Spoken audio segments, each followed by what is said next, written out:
The building was quiet enough that I could hear the server room breathe behind the far wall. Night shifts always felt thinner after 2 in the morning, as if the day staff had taken the extra layers of sound with them. When they left, I sat at my station with my headset resting around my neck, watching the call console idle in muted colors. The clock in the upper corner of the main screen rolled past 0202 without ceremony. A strip of text along the archive panel changed from grey to amber, warning that the nightly purge cycle was about to start. In the server room, a low fan deepened by half a note, and the air seemed to cool by a degree. At 0203, the status line flipped to Purge in progress, and old calls began sliding in batches toward the deletion queue. I watched waveforms shrink into icons, each one tagged with a ticket number and an age measured in days. It was routine, something I had seen every night for years. Most of the calls the system deleted at that hour had already been handled, summarized in log language that left out the shaking in people's voices. A few were voicemails from numbers that never picked up when we called back. We trusted the procedure to be kinder than indefinite storage, even when I privately doubted that was true.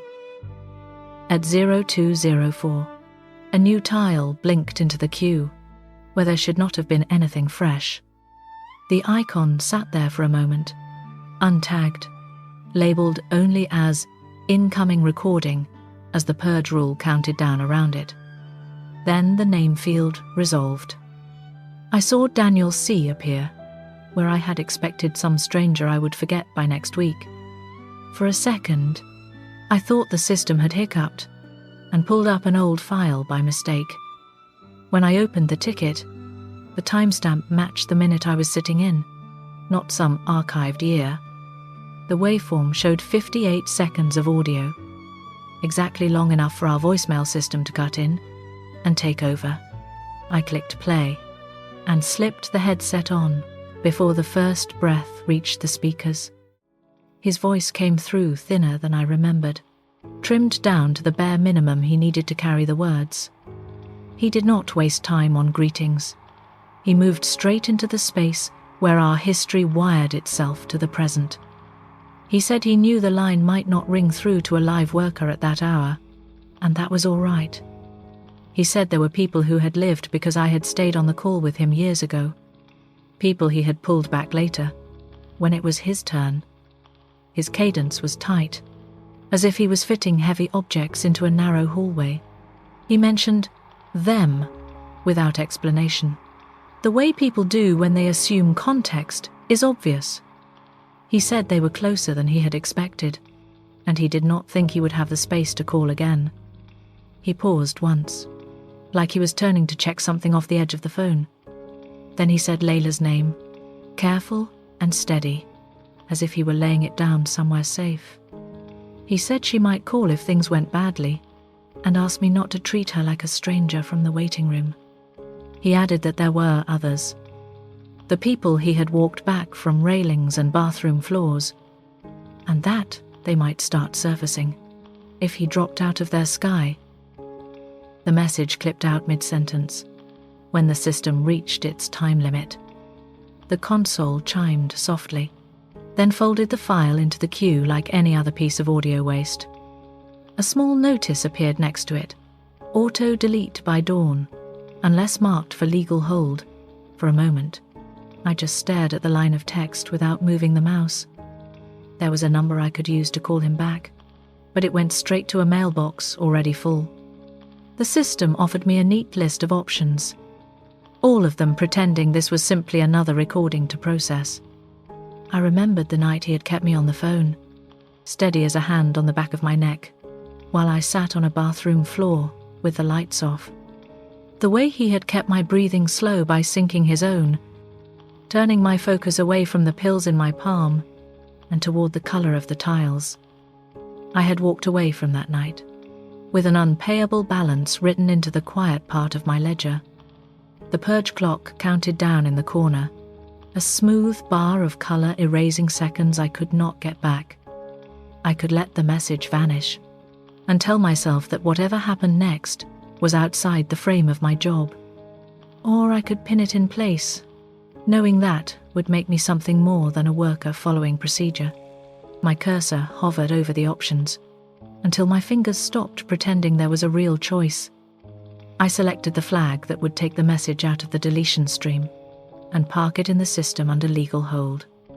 The icon changed color, small but permanent, like a light turned on in a room no one else was watching. The office stayed quiet. The server still breathing behind the wall, the clock still marking out its indifferent minutes. From the outside, nothing in that room had shifted. Inside, I knew I had just turned a late shift into the start of something that would not end when the sun came up. The morning city looked washed out as I walked toward the address in his record, its buildings muted by a flat grey light. My body still carried the leftover hum of the night shift, that thin, trembling alertness that coffee never fully covers. Every step felt like I was moving towards something I should have had more time to prepare for. The building was a narrow block of peeling paint and crooked balconies, with a doorway propped open by a broken tile. Inside, the stairwell smelled of detergent, old metal rails, and someone's cooking from earlier that morning. I climbed slowly, feeling the weight of his voice settle heavier with each floor. When I knocked at the door, the lock clicked and stopped halfway as the chain caught. One dark eye appeared in the narrow gap, watching me with a steadiness that felt older than her age. She didn't ask who I was, until she had already decided I might not leave. "You're from his work," she said, though it sounded closer to an accusation than a question. I told her my name, my shift, and that I had been the one who heard his message. Her gaze scanned my badge, my hands, and then the hallway behind me as if checking for someone else. Her voice tightened when she asked whether he was in trouble, or simply gone without warning.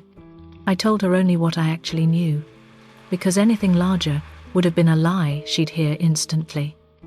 She listened, without moving, the gap in the doorway becoming a kind of test neither of us wanted to name. Finally, she slid the chain free and let me step inside, though she stayed close enough to the door to close it again if needed. The apartment was small and carefully arranged, the air warm with detergent and the faint trace of frying oil. A jacket too big for her hung across a chair, like someone had left in a hurry. She sat at the far end of the couch, folding one leg under herself with the posture of someone ready to bolt. Her first question was whether I had heard fear in his voice, and whether he had sounded like he expected not to return. I could only tell her he had sounded rushed and deliberate, which was not the reassurance she wanted. When I asked if he had mentioned being watched, her eyes flicked toward the window before answering. She told me about the pale blue car with the dent along its bumper that kept parking across the street at odd hours. She said he pretended it meant nothing until the pretending stopped working. She described him swapping shifts, checking the windows at night, and keeping their bags by the door, as if departure might come without warning. She said he told her to keep her phone charged and act normal, even when his voice made that impossible. There was no drama in the way she said it, which made it heavier. When I asked whether he had told anyone at work, she said he claimed he had filed something, though he never explained what it contained. Every time she pushed for details, he changed the subject or told her to focus on school. She repeated his words carefully, as if handling something fragile that still carried his warmth. On the table between us lay a small, worn notebook, with his handwriting pressed into the cover. She touched its edge with her fingertips, then pulled her hand back before she could be asked to open it. The object sat there like a sealed question. Neither of us was ready to answer. She looked at me then, and said she didn't need promises about finding him, or fixing anything beyond my reach. What she asked for, instead, was that I not disappear the way adults usually did when things became complicated. The request landed with quiet force, heavier than accusation and more honest than hope. I told her I couldn't offer outcomes, but I wouldn't pretend she was just a record in a system built to forget quickly. She studied my face, as if deciding whether that kind of presence was worth believing in at all. Sitting there with his jacket on the chair and his notebook between us, I felt the shift settle in my chest, like something that had already begun without my consent. The next night, the office felt thinner, like the lights were doing the bare minimum to hold the dark back. I logged in, checked the queue, and tried not to look at the folder where Daniel's voicemail sat under legal hold. The hum of the air conditioning and the soft clack of keys down the row gave the illusion of a full crew, even though only 2 of us were on. It was close to midnight when the call came in, a soft chime and an unremarkable number that might have been anyone. I slipped the headset on and introduced myself, the script coming out automatic. The line answered with the sound of air moving over a microphone, followed by a man's careful breathing. He told me he was standing at his living room window, looking down at the city like it was a photograph he barely recognized. His voice had the rough edge of someone awake too long, or who drank alone. Behind him I could hear the faint buzz of a television turned low, more light than sound. I asked for his name, and when he said it, a switch flipped in my memory. I recognized it from one of Daniel's old training notes about staying with the edge. He didn't know that. For him, this was just another late-night call, or a repeat of one that had never quite finished. He mentioned that once, years ago. Someone on this line had talked him down while he stood on the other side of that glass. He described the cold on his feet, and the way the ledge had felt too generous, as if it were offering him an exit. The details were small, plain, but they landed in the part of me that still remembered a bathroom floor and Daniel's steady breathing in my ear. Tonight, he said, he kept seeing a girl on a rooftop across from his building. Some nights she sat with her legs dangling. Other nights she was just a shape, a hoodie and bare ankles catching streetlight. He couldn't tell if she was there now, or if his mind was replaying itself. I asked him to step back from the glass before we talked more. I kept the request sitting in the space between us until his breathing shifted. When he said he was leaning against the wall instead, I asked him to tell me 3 things he could feel under his hands. He listed the paint on the wall, a rough seam in the plaster, and the weight of the phone. His voice steadied as he did it, giving me more room to work. Only then did I ask about the girl again. He said he'd first noticed her a few weeks earlier, always alone on the edge of the roof. The first time, he'd thought it was reflection or angle. The third time, he'd started to worry someone was living out the story he'd once almost written. He couldn't tell if he was responsible for her, or just cursed to keep seeing versions of his own moment. I asked whether he had spoken to anyone in the opposite building, or if there'd been any reports of someone at risk. He admitted he had not. He'd just stood at his window, waiting for something he couldn't stop. The way he said it carried a quiet shame, like failing a test he'd once passed. We walked through the standard questions, whether he had a plan tonight, whether he had means within reach, whether he felt like an observer or a participant in what he was seeing. His answers hovered where flashback and present blur. He insisted he wasn't going to open the window, but he couldn't look away from it in his mind. I asked him to sit somewhere not within reach of the glass, and to tell me what else was in the room. He described a low couch, a coffee table scarred by mugs, a pair of shoes he never put away. As he spoke, the girl on the rooftop slipped to the edge of the conversation. When he paused, I told him gently that Daniel had mentioned him once in training. I said Daniel had called him stubborn in the best way, someone who kept living for reasons that didn't look impressive on paper. The line went quiet, as if he were checking whether I was allowed to say it. He laughed once, a dry sound that broke in the middle. He said he hadn't known Daniel remembered him, only that he'd walked away from that night, feeling he owed someone a share of his years. Some days he resented it. Some days he was grateful. Tonight he couldn't tell which. I told him owing someone your life didn't mean standing at windows waiting for strangers to reenact your story. Sometimes it meant something small, like calling a welfare check if he saw the girl again, or mentioning it to his building manager. Responsibility didn't have to look dramatic to count. By the time we finished, he was sitting on the couch, the television light flickering at the edge of his words. He promised he would stay away from the window tonight, and call back if the image sharpened into something real. Before hanging up, he asked me to thank Daniel if I ever spoke to him again, then caught himself and let the sentence fade. I ended the call and logged it, noting the risk level and the plan in language meant for the morning supervisor. When I flagged the file, my cursor hovered over the option I had used on Daniel's voicemail the night before. But this time, I left it as routine. The line between ordinary and sacred recordings felt thinner than it had a day earlier. The room hummed on, indifferent to which calls were just numbers, and which were echoes of lives held on the edge.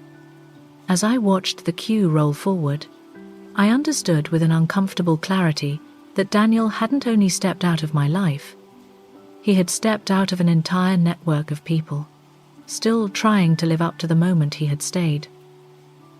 The next call that lodged in my chest started almost as a sound, not a voice. I was midway through a routine check on the queue when the line opened, and I heard the crisp snap of a lighter being flicked, again and again, in a small tiled space. The flame didn't hold long enough to show in the background. It was the click that stayed. I introduced myself and heard a girl answer, her words clipped and flat. She sounded younger than the age written on the intake screen, which had populated with a school referral code. The lighter clicked again, close to the microphone, like a metronome set to her pulse. I asked where she was, and she said, "Bathroom," in the tone of someone giving the bare minimum. There was a faint echo and the distant rush of a vent fan. She told me the staff thought she was a risk, and had given her this number instead of listening. The lighter clicked once more, and I asked whether it was in her hand. She said yes, and that they'd tried to confiscate it twice, but she kept finding another one near the bus stop. To her, the sound mattered more than the flame. I kept my voice level as I asked if she had used it for anything beyond the clicks. She said she had burned the corner of one worksheet once, just to see it curl. And they had punished her like she'd lit the building. She called it an overreaction, but her tone showed she understood exactly what had frightened them. When I asked what the lighter reminded her of, she went quiet long enough that I thought she might hang up. Then she said it sounded like the old gas stove in the flat she'd lived in with her mother, the one that made tiny explosions of sound before it caught. Her mother had tapped it twice before turning the knob, a habit she'd loved without knowing why. I pictured her standing in a bathroom stall, back against cold tiles, echo bouncing her breath back at her. The lighter clicks filled the spaces where adult voices had stopped listening. I knew if I named risk without naming grief, I'd be just another surface she pushed against. So I asked what she missed most about her mother, and the lighter stopped clicking. She said she missed how the kitchen light came on a second before the stove, how the room felt warm and noisy for a few minutes in the evening. She wasn't afraid of fire. She was afraid of silence. I told her the staff were scared because they saw an object and a risk chart, not the memory attached. I didn't defend them. I just named the gap. She exhaled a sharp breath that might have been a laugh if it hadn't caught. We talked about other sounds that felt like the stove. A lamp switch, a phone camera shutter, the crackle of a cheap speaker turning on. I suggested she record one of those instead, something she could keep on her phone for when the silence pressed in. The lighter clicked once more, softer, like a closing thought. She said they wouldn't like that either, that her hands and pockets were always being measured against policy. I told her I couldn't change the rules from this chair, but I could write the note differently if she wanted. I could say the lighter was tied to grief, and that she was willing to swap it for something safer, if they made room for that. There was a long pause, with only the fan and distant pipes. Then she said she would try, but only if the note didn't sound like she was confessing to being broken. The way she framed it reminded me of all the files where kids were reduced to incident numbers. We worked together on a sentence she liked, one that said she missed the sound of her mother's stove and wanted help finding a safer way to remember it. When I repeated it back, she corrected one word, making it her own. It was a small act of control in a system that mostly wrote over her. By the end of the call, the lighter had been set down on the bathroom floor, away from her hands. She promised she would talk to one staff member she half trusted about the recording idea, and she'd call back if they twisted her words. Just before she hung up, I heard a tiny huff of air that might, with time, become laughter. When I logged the call, I chose my language carefully, resisting the urge to pack every nuance into a diagnosis-shaped sentence. I noted grief, memory, and willingness to engage, and left out the parts that would only feed a file's appetite for fear. As I saved the record, I felt a thin thread connect her small ritual to the way Daniel had once talked about people finding their own safe edges. I saw Layla again on an afternoon when the light was too bright for the way I'd slept. She had texted a time and a cafe 2 blocks from her building, with no emojis or explanation. It felt less like an invitation, and more like a test I could still fail. The place was narrow, with a chipped counter and a row of tables against the window. Students tapped on laptops, staff on late lunches scrolled through phones, and someone had left a dog tied to a chair outside, its nails ticking on the pavement. Layla sat near the back, where she could see both the entrance and the street. She watched me cross the room with the same guarded alertness she'd had behind the chain. Her notebook lay on the table beside an untouched glass of water, its elastic band hooked around one corner. I noticed she had chosen a seat that let her lean against the wall, instead of sitting exposed. We started with small things, how school was pretending Daniel might come back any day, how neighbors had begun speaking slowly to her, as if she were fragile.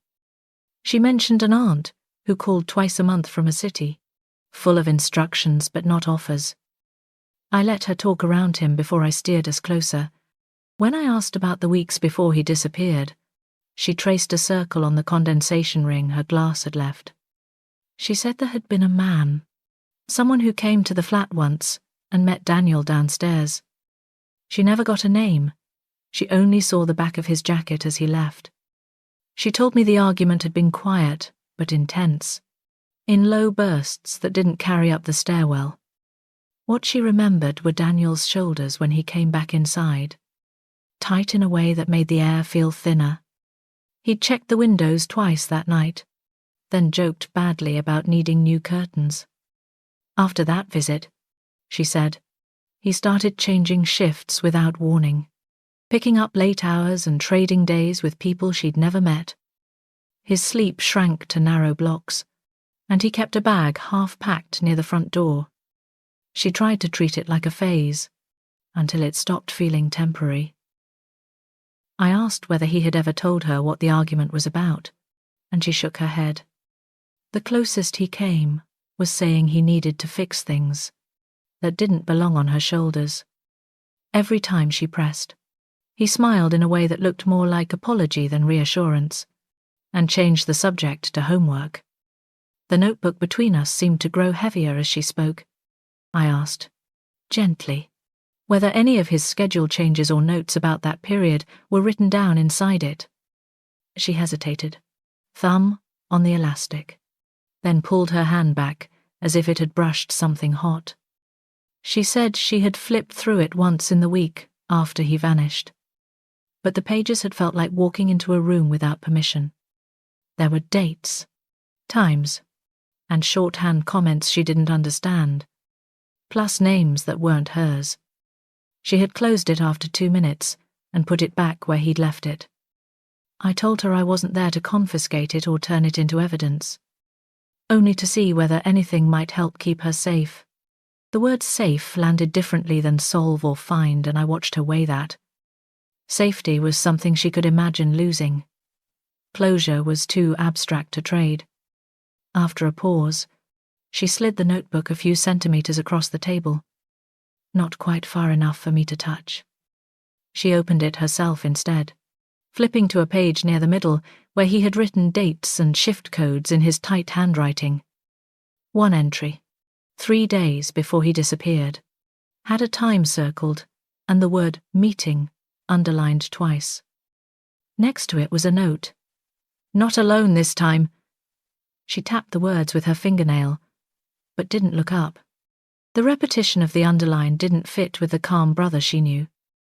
It belonged to the version of him who had started listening for footsteps in the stairwell.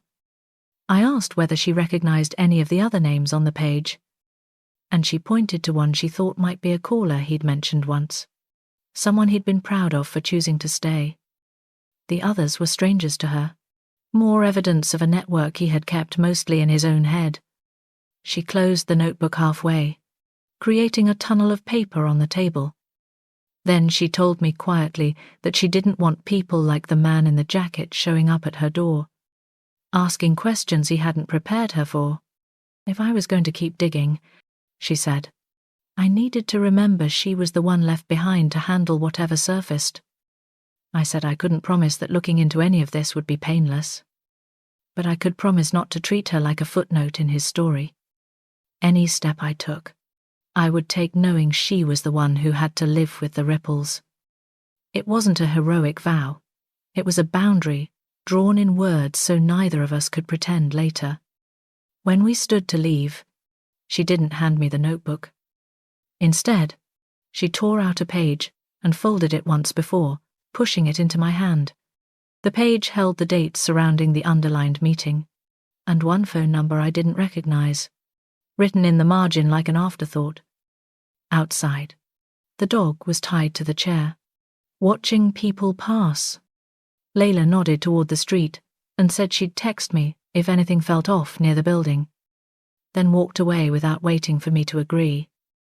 I stood there with the folded note warming in my palm, realizing that whatever trail Daniel had left, I was already following it whether I admitted it to myself or not. The email about the families arrived 2 weeks after the supportive check-in buried between rota changes and a reminder about the well-being survey. Governance had forwarded it with one line above the quoted text, saying they were cooperating with any external processes. Attached was a letter from a solicitor acting for several families affected by historical matters connected with the service, which was a soft way of saying people who had already lost more than I had.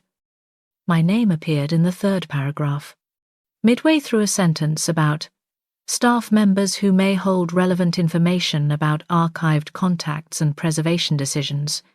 They wrote that they couldn't compel me to speak, only to ask whether I would be willing to discuss the archive and any messages relating to Daniel Reyes.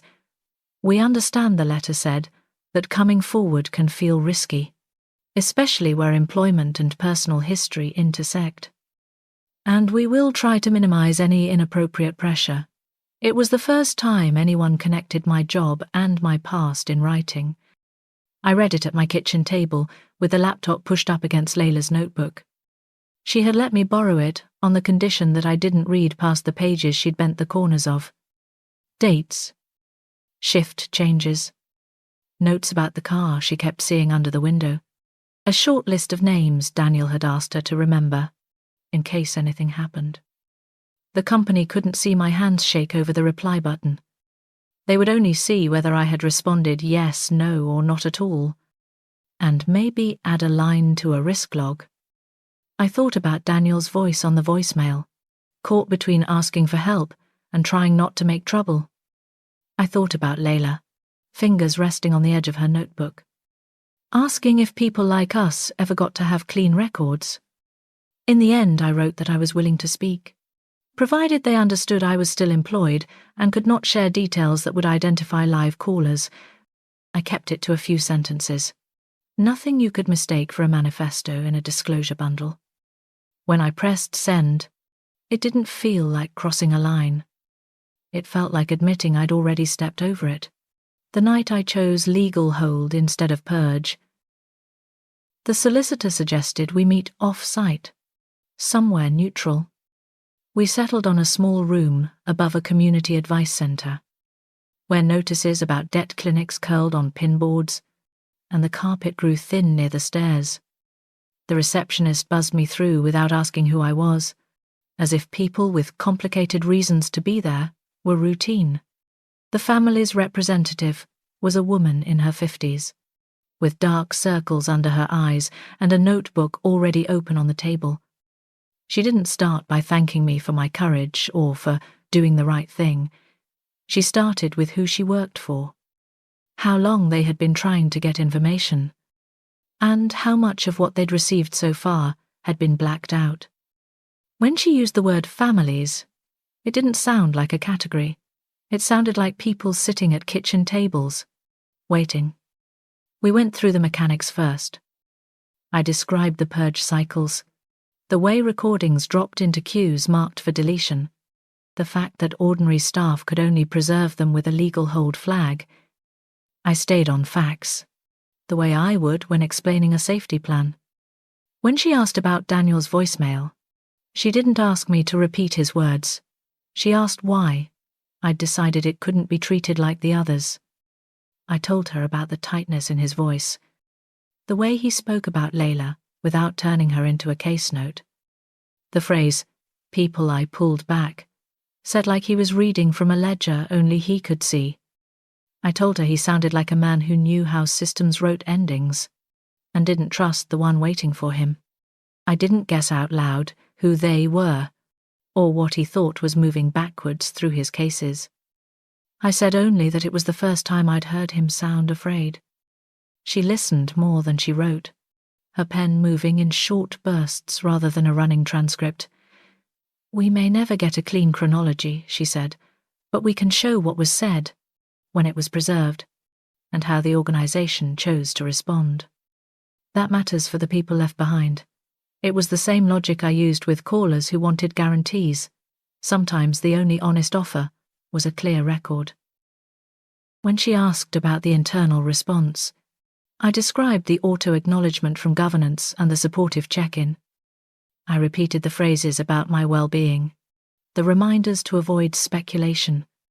The way the summary I signed framed everything as reviewed and closed within existing frameworks. Hearing it out loud made it sound like what it was, a lid. She underlined a line in her notebook and said, families are often told that no one raised concerns at the time, your email, and the fact you preserved that voicemail. Say otherwise. It also means you're more exposed than you were. I won't pretend that isn't true. It was the first warning anyone had given me without cushioning it in tissue boxes or rotor options. Near the end of the meeting, she slid a printed page across the table. It summarized what we had discussed in neutral language, my role, the existence of the legal hold, my understanding of the company's actions afterwards. At the bottom was space to confirm it was accurate to the best of my knowledge. You can take it away and think about it, she said. You don't have to sign today. I read it slowly. There were no adjectives, no accusations, just sentences stitching my memories into the family's file. If I signed, my account would sit next to theirs whenever someone in a higher office decided how much truth they could afford to acknowledge. If I didn't, the voicemail and my email would still exist, but with a deliberate blank space where my voice should have been. I signed. My hand steadied once the pen was moving. The representative nodded, not triumphantly, just as if a small piece of necessary work had been completed. She said she would keep me updated as far as procedure allows, which was a narrow promise. but still more than I'd had from anyone inside the building. On the stairs down, I thought about the difference between a file kept inside the company and a file held by people who had lost someone. One was a risk object, the other was a map. Outside, the air smelled of wet concrete and exhaust.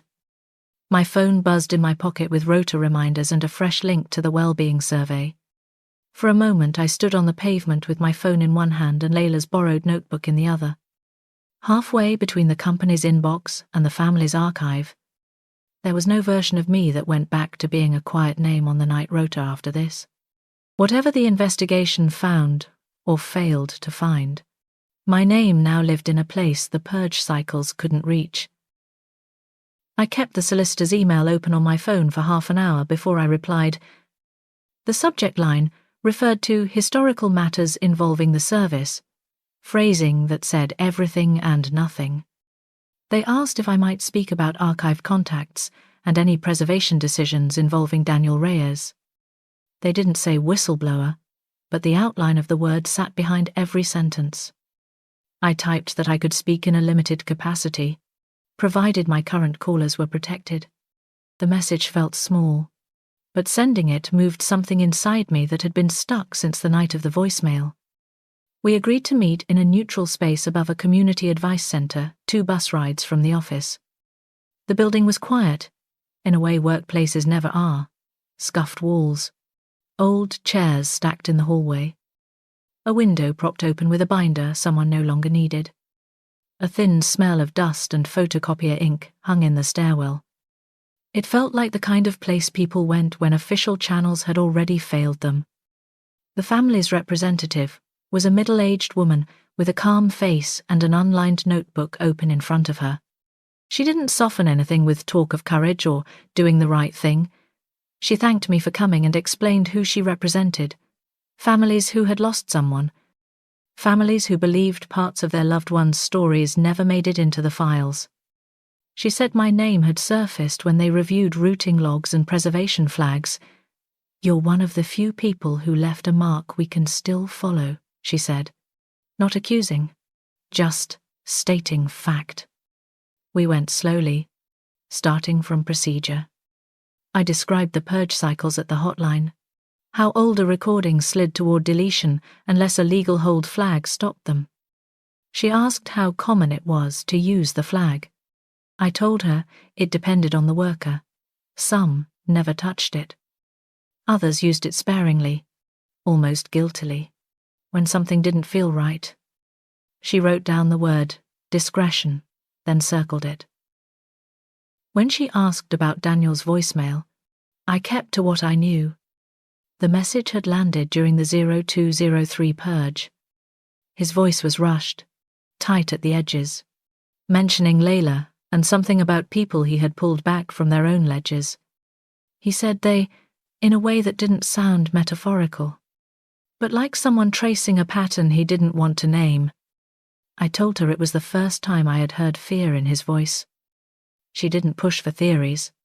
Instead, she asked why I chose legal hold. It was the only question that felt personal. I told her I owed him my life. That was true, but incomplete. I said his message didn't behave like noise. It felt like a refusal to vanish. A hand on the door before it closed. Saying it aloud felt disloyal to the company, but loyal to something else I couldn't yet define. She showed me a folder with heavily redacted documents, internal reviews, timelines, email fragments with paragraphs blacked out. She tapped a page where a timestamp noted voicemail flagged for preservation by night shift operator. The operator was me. Families are sometimes told no internal concerns were raised, she said quietly. Your action says otherwise. We talked about risk, not the hotline kind, but the professional kind. She said coming forward might change nothing, or it might open threads the company preferred sealed. I told her I understood. I didn't. Not fully, but enough to feel my pulse in my hands. She said she wanted a short, neutral statement for the family's file. Not an accusation. Not a narrative. Just confirmation of what I did and heard. She slid a printed page toward me. It summarized our conversation. That Daniel's voicemail existed. That I preserved it under legal hold. That the follow-up was limited and closed quickly. Take it home if you want, she said. Sign later. Her tone carried no pressure, but the patience in it felt sharper than anything I'd heard in the HR office. I read the page twice. The sentences were plain, almost clinical. But once signed, they would sit in a folder owned by people who had buried someone. Not a company. People. The weight of that difference settled in my chest like a dropped coin. I thought about Layla's face when she'd asked if I would disappear like the others. I thought about Daniel writing names for her to remember, as if he knew she'd need a map long after he was gone. I signed. The representative nodded once and placed the page in her folder. She promised updates within what procedure allows, which wasn't much, but more than the silence at work. When I stood to leave, she said, whatever happens next, your record won't vanish. That matters more than you think. Outside, the air smelled of rain on concrete. Traffic murmured at the end of the street. I checked my phone. Rota reminders. A well-being survey link. And an unread message from Layla asking if I was free tomorrow. My hands felt unsteady, as if something inside me had shifted and hadn't found its place yet. On the walk to the bus stop, I realized that giving the statement hadn't pushed me across a line. It had only made visible the line I crossed, the night Daniel's voicemail landed in the Purge queue. My words were now in two archives. The companies, where they could be contained, and the families, where they would be held. And for the first time, I knew which one I trusted to remember the truth. The first sign that my name had traveled further than it should was an email that never used it. It landed in my inbox under a careful subject line: Ongoing external inquiries, reminder rare, media and information protocols. The sender was people and culture, what we called HR when we wanted the job to sound less like risk. The body spoke in corporate sentences about regulators, legal representatives, and other external stakeholders, and historic events. It reminded us that staff should refrain from independent comment and route questions through the appropriate channels. Every phrase had been sanded down until it could be read 3 ways and quoted. Halfway down there was a line about the impact of speculation on service users and families, and they trusted professionalism. Then came the sentence that made my shoulders tighten. They asked colleagues to speak with one voice and avoid informal discussion that might later be misinterpreted. No examples, no names. But the outline looked like a shadow of the statement I had already given. On the floor, nobody replied. There was a ripple of glances above monitors, raised eyebrows, then the drop back into work. In the group chat, someone sent a neutral thumbs up. And another person posted a looping animation of a man pretending to zip his mouth shut. Nothing in those gestures was aimed at me directly, but the timing did not feel accidental. By the time I came in for the night shift, the union notice board outside the locker room had a new sheet. Printed black on white, it was titled, Information for Members, External Enquiries, Statements. The language was cooler and more direct than the company mail. An acknowledgement that some staff had been asked for statements. A reminder of the right to advice and representation. A promise to share updates. At the bottom, in pen, our local rep had squeezed in one extra line. If you're being asked to give statements, come talk to us first. Processes have limits. The word limits was underlined twice in quick strokes. I stood reading the margin note until a locker door opened into my shoulder and I moved. The fallout showed up between people more than on paper. On the call floor, a colleague passing behind my chair said, lightly, better be careful what I say around you, and laughed enough to make it deniable. Another dropped a coffee on my desk without being asked. And, in the same movement. Gave my shoulder a quick squeeze before walking away. In the kitchen, on break, someone stared into their mug and said these things. Came back on the people in the middle, not the ones at the top. They kept eyes on the swirl of sugar. As if we were talking about weather.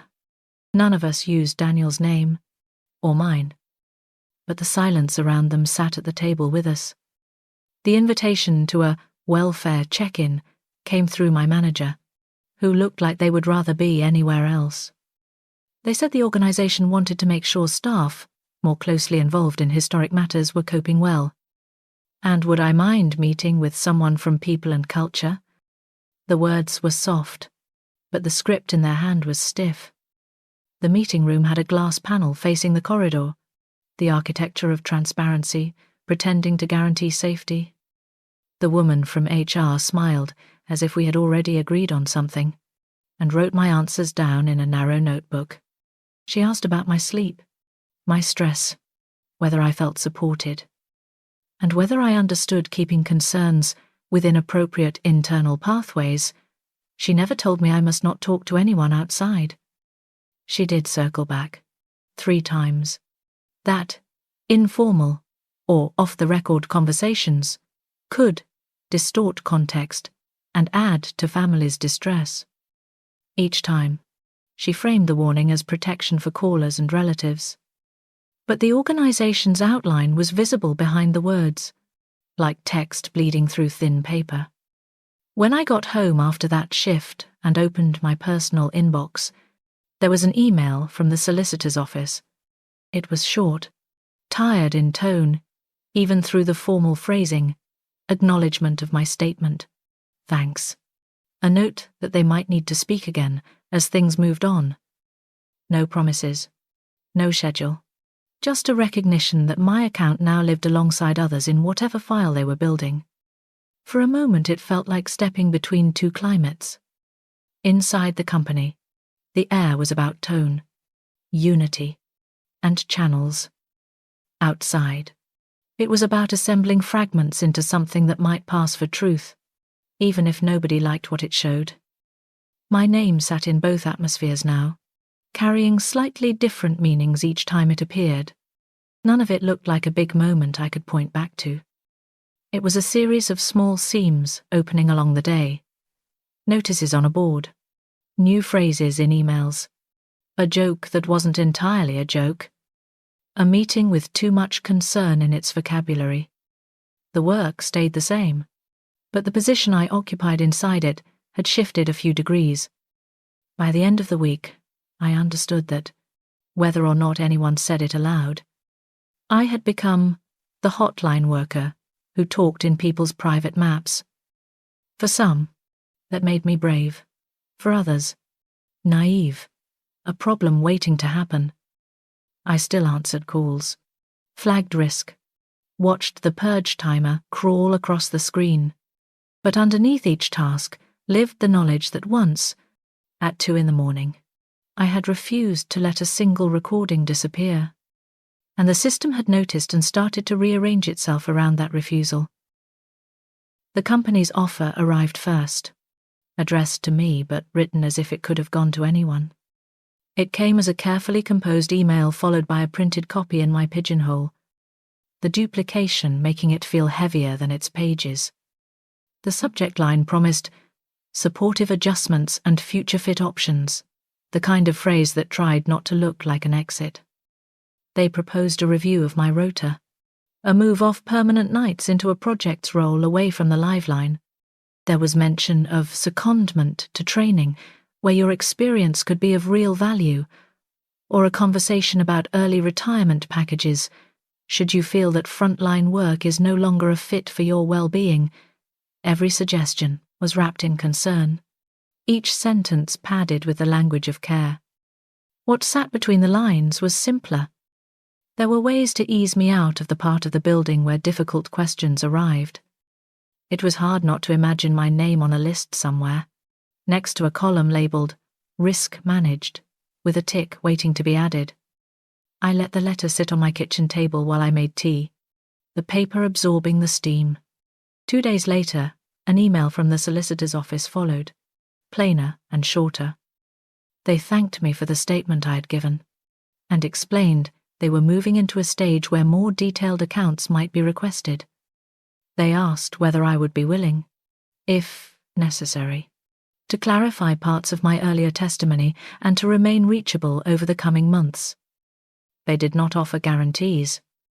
They wrote plainly that processes could be slow, outcomes might fall short of what families hoped for, and my involvement might never translate into anything that looked like justice. Reading it, I felt an honesty that the organization's messages rarely allowed. It was not promising relief. It was asking whether I could live with more uncertainty. I let the messages sit open on my laptop, as if they were two versions of the future in parallel. On one side, the offer of a gentler path inside the company, framed as protection, a slow fade into a safer corner of the building. On the other, an invitation to stay visible in someone else's file, knowing visibility might make some doors close. I thought about the practicalities first, because it was easier. Fewer nights would mean more regular sleep, less of the strange detachment that came with watching the city move from dark to morning through glass. A project's role might mean fewer callers pressing their crises into my ear, fewer chances to misstep. An early exit would guarantee money and silence after that. Then I thought about Daniel's voice on the recording I had refused to let vanish into the purge. I thought about Layla's apartment, his jacket on the chair, her fingers resting on the edge of his notebook, as if it were holding the wall up. I thought about the families who had sat across from regulators in two bright rooms, listening to official accounts that did not match their dead. If I accepted the company's offer uncritically, I could tell myself I was doing it for my health, my age, my future. All of those would be true, and still incomplete. Somewhere in the footnote would sit the fact that when the story was told in boardrooms and inquiries, my voice would be one that had stepped back at the first polite opportunity. That was also a truth I would have to carry. In the end, I answered the solicitor first, because leaving their email unanswered felt like leaving a door open to nowhere. I wrote that I was willing to provide detail if needed. That I understood the process might be long and the outcome uncertain, and that I did not expect them to shield me from consequence. I pressed send and watched the message jump from my folder into theirs, a line of text joining a growing archive. Then I drafted my reply to the company. I thanked them for the concern and said I was open to minor adjustments to my rota, but wished to remain on the line in my current role. I wrote that continuity with callers and colleagues mattered to me, and that changing my position solely because of recent developments would feel premature. The words were careful, but the refusal inside them was real. Their answer, when it came, was as neutral as expected. An acknowledgement of my decision, a reminder that support remained available, a note that we could revisit options as circumstances evolved. Nothing in it admitted that my choice complicated anything. Still, when I walked into the building the next night, I caught the double takes. The way some colleagues looked at me a fraction longer before nodding hello. Work resumed, as it always does. The headsets clicked into place. The calls stacked up in the queue. The purge countdown crept across the archive screen every night at 2. The systems did not slow to mark my emails. The city did not notice that anything had shifted. From the outside, it was the same job I had been doing for years. Inside, I walked through the building with a different understanding of where my name now lived. It was in the staff database and in the audit logs, but also in transcripts and families folders, attached to sentences that could not be unwritten. I had given up the option of pretending I was just a neutral pair of hands. I could not control what regulators might decide, or how the company would frame events to protect itself, or what stories families would tell about the institution years from now. What I could control, in a small, stubborn way, was which of my choices those stories would point back to when my name appeared in them. That knowledge was not comfortable, but it was finally one I could live with. The outcome didn't arrive as a single announcement. It seeped in through small channels over a handful of weeks, like water finding cracks. By the time the official summary landed in my inbox, most of its contents already felt familiar in the wrong way. The subject line carried more syllables than meaning: independent review, findings and organizational response. It came from a generic mailbox nobody could reply to, and opened with thanks for colleague engagement and cooperation throughout this sensitive process. I read that line twice, then moved down to the part labeled Key Conclusions, because that was where the real evasions usually lived. The review acknowledged shortcomings in record-keeping and escalation pathways across a historic period. It complimented the organization's ongoing program of improvement and noted that, at the time of the incidents, standards and expectations were different. Responsibility was spread so thin you could almost see through it. Words like learning and lessons appeared more often than anything that might suggest fault. Buried in the middle was a paragraph that made me put my finger on the screen to hold my place. It mentioned archived calls and voicemails relating to service users and staff members subsequently involved in serious incidents. It recommended clearer guidance on when material should be preserved under legal hold rather than routine deletion. It was 3 sentences long, and might as well have had my decision at 0203 printed in the margins. No individual names appeared anywhere in the document. Daniel's was one of several anonymized codes. Mine surfaced only as a frontline staff member who made appropriate use of the legal hold function despite unclear procedures. The praise was so abstract it barely counted as recognition. But it was enough to prove that the choice I made in the dark now lived inside their official story. For the families, the outcome came wrapped in another voice entirely. The solicitor forwarded me a copy of the letter they had received. With most of the details already summarized over the phone, there would be some policy changes, some training updates, and a small financial settlement framed as, without admission of liability, there would be no reopened inquest. No public apology pinned to a single name. When we spoke, the solicitor sounded exactly as tired as I felt. They said the families were unsurprised, but not unmoved, which was a phrase I carried around for days. Unsurprised, because they had learned long ago how good systems are at taking responsibility without holding it. Not unmoved, because confirmation still matters, even when it confirms something smaller than hoped. I asked what difference my statement had made, careful not to dress the question as a plea for reassurance. They told me, plainly, that it had supported a key finding about how the archive system really worked at night. It had helped shut down a narrative that tried to blame individual callers for failing to follow up, as if recordings deleted themselves without human help. It had given weight to arguments others had been making for years. Hearing that forced a small shift in how I thought about what I had done. I had spent weeks worrying that speaking would change nothing or everything, swinging between those two extremes whenever the inbox chimed. Instead, the truth sat awkwardly in the space between. My words had not overturned the world, but they had nudged its paperwork into a slightly more honest shape. That was less than I had wanted and more than nothing. Inside the building, evidence of the review showed up in ways newcomers might mistake for routine updates. A new slide appeared in training about archival integrity and the appropriate use of legal holds. A short internal guidance note laid out clearer thresholds, written in plainer language than anything we had before. The purge timer stayed the same, but the instructions around it grew teeth. Colleagues reacted the way people do when the ground they stand on shifts a centimetre, but the horizon stays put. Some rolled their eyes at the new wording and carried on as before. Some quietly adjusted their habits, keeping certain recordings a little longer. flagging borderline cases rather than letting them vanish. A few treated me with a new, sideways kind of respect, as if I had proved a point they hadn't wanted to test themselves. Layla never asked me to explain the review in legal terms.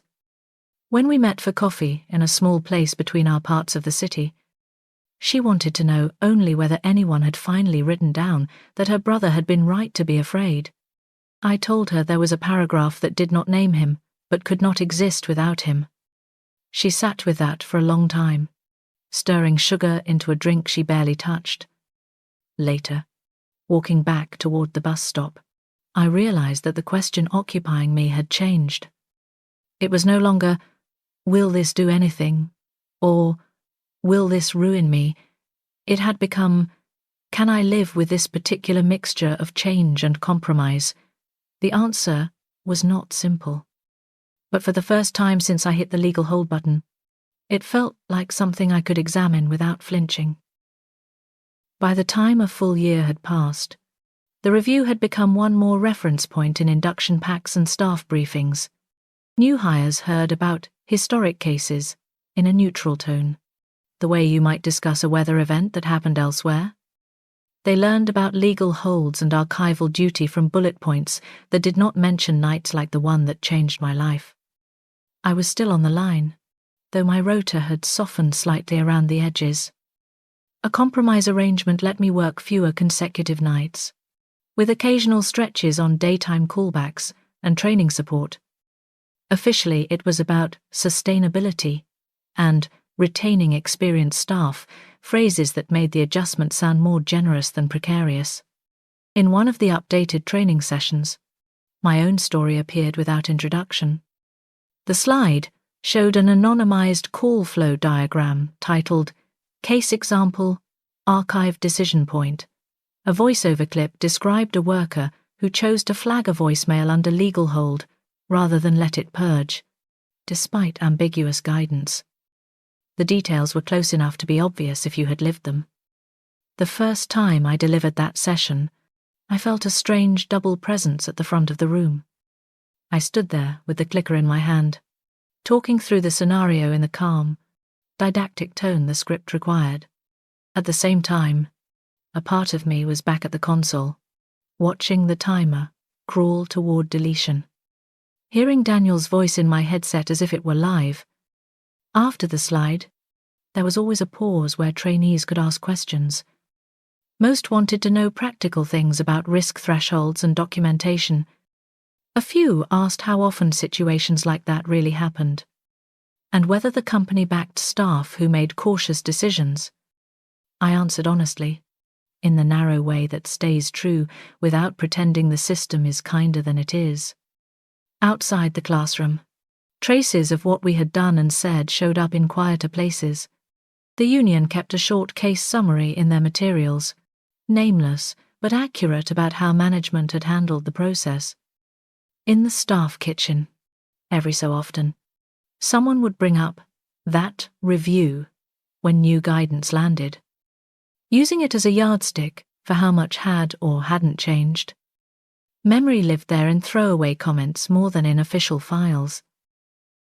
As for Layla, our contact stretched into something that did not fit neatly inside any category. We did not become a surrogate family or a tidy success story. We texted sometimes about things that had nothing to do with inquiries or archives. And occasionally she sent a photo of somewhere new she had gone because she could. The notebook stayed with her, unopened in my presence. A boundary I learned to respect without stopping wondering. Every now and then, one of the people Daniel had once pulled back would surface in my thoughts when a call resembled something he had described. I did not go looking for them. The solicitor's office handled that world. Still, knowing they were out there, moving through their own complicated lives, gave his fear and his work a depth that no report line could hold. My role had become one more thread in that unseen map.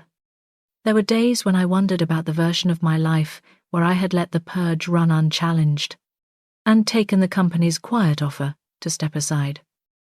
In that version, my name would have stayed inside payroll lists and shift rosters, never surfacing in transcripts or legal correspondence. I might have slept better at first and worse later, or the other way round. It was impossible to be sure.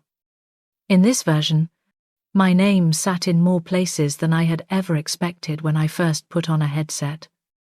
It lived in the review documents and in a few training scripts, in a closed union file, in Layla's memory, and in the recollections of colleagues who had watched the whole thing from various distances. None of those locations promised safety, but together they formed a shape I could recognize as mine. I did not become a whistleblower in the way news articles use the word. I did not lose my job in a blaze of principle or win a sweeping legal victory. What I did was smaller and more mundane. I listened.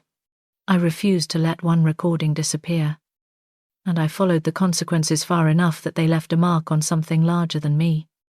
It was an ordinary act, given an unusually stubborn afterlife. Most nights, the work felt much as it always had. The screens glowed. The queue built and emptied. The hum of the building wrapped itself around callers' voices and my own. The Purge timer still ticked toward 2 a.m, and I still watched it as part of the job, ready to act when something in my gut said a message belonged to the future instead of the bin. When I think about legacy now, I don't picture plaques or headlines.